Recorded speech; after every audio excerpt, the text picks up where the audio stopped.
like-minded at a good price. But not to worry about us, we've already been caught. have you seen any Delicate sauce. Delicious. And can you answer our question?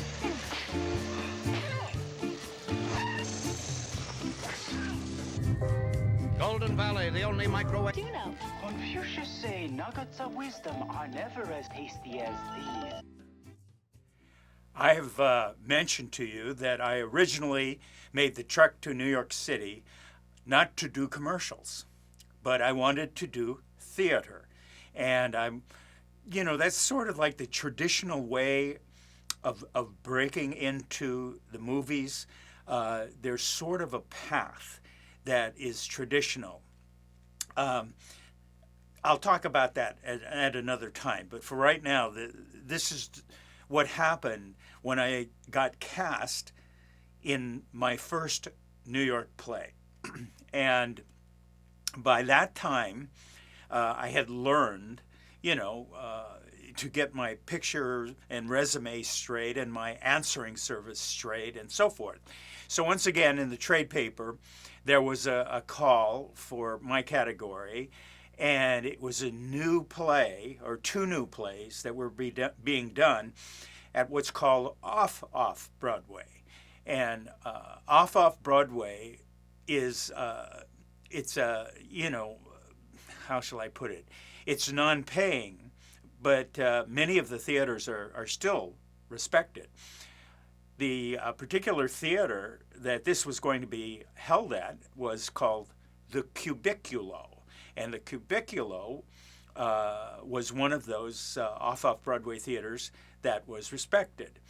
It's interesting, the man who owned the Cubiculo was named Philip Meister. And Philip Meister was the brother of Al Lewis, who played Grandpa on the Munsters. And I think they must have been twins. I don't know, maybe not.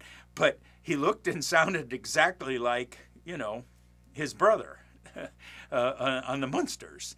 Anyhow, I went there and auditioned. The director was fresh out of the Yale School of Drama, and that was his first plays, if I remember correctly, in New York.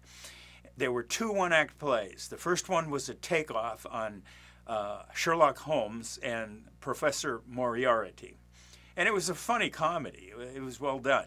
Our play was also a takeoff. And the part that I was playing was the number one son of Charlie Chan. Okay? So, this is what I trekked 3,000 miles to come for. I auditioned for it, and I got the part. These theaters off-Broadway are what were called equity waiver theaters. Equity is the stage actors union. And that means that a union carrying, a stage actor can work in these theaters because the capacity was 49 seats, less than 50 seats. I wonder if that's 99 or if that's another one. But anyway, as I remember it, it was 49-seat theater. So it's a small, what's called a black box, which is it's a room that's a box, okay? And there's just seats in one or two sides of it, and then you have the stage kind of on the ground floor, so to speak. The dressing room is about, big enough for everybody squeezes in like a sardine can. And in this case, we had two casts for the two one-act play squeezing into this sardine can dressing room. You had to walk up steps, I remember, to get to the stage. There was one on ground level. There was another one, I think we were on the second floor, third floor, some kind of a thing like that. So anyway, we rehearsed the play, and I invited all these people, to come. And in the Sherlock Holmes play, Sherlock Holmes, I'm not an expert on, but I know plays the violin, right? And so, and they finally got one that was loaned to them by somebody's friend. And the violin was really expensive. It wasn't a Stradivarius, but it was a really expensive violin. I'm sure violins must cost a lot of money. So they borrowed that as a stage prop for Sherlock Holmes in the play before. There is no curtain, so when you change scenes, they use a blackout, which means all of the lights get shut out while the actors are still on stage. Do you see where this is going? All right, so we are performing in my first New York City play, Off-Broadway, and it's 2 one-act experimental plays, they call them. They're not traditional. They were, both of these plays were like takeoffs. In fact, my part is the #1 son of Charlie Chan. I eventually, shoot myself on stage, okay? And actually, the director told me, I asked him, well, what happens if I take this fake gun and I shoot myself and it goes click instead of the person in the back going bang, right? And we had a way of timing it out. And he thought for a second and he said, well, there's a story of that happening one time on stage over a dinner table, and the gag didn't work, and the gun didn't go off or something. So the enterprising actor picked up the ball and screamed, "Poison spaghetti," and threw it on the other actor. Anyhow, okay. So back to the violin. We're having these blackouts, right?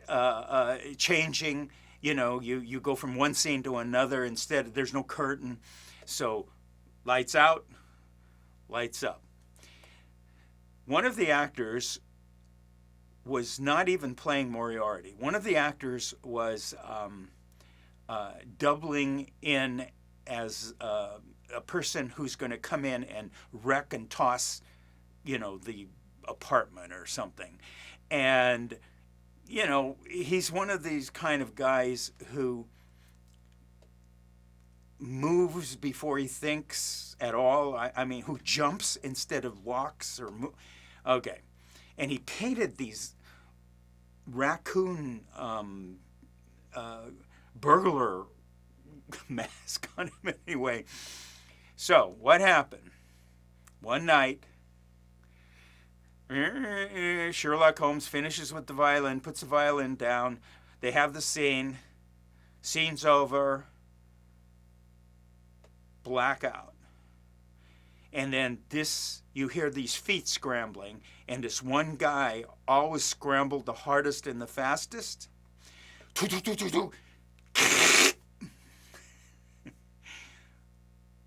All of us who were in the dressing room knew what it was.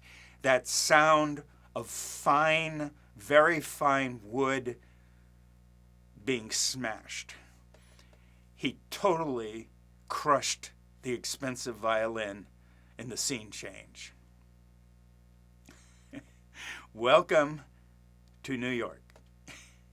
In that particular play, I actually invited one of the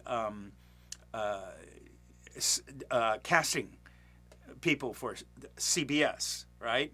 Who cast the daytime soap operas. And to my surprise, she actually signed in or got her ticket. It was amazing. That doesn't happen in Los Angeles, but it could happen in those days in New York. So ended, the first stage performance, but what was to follow in the next couple of them was were plural, were more lessons in being better prepared.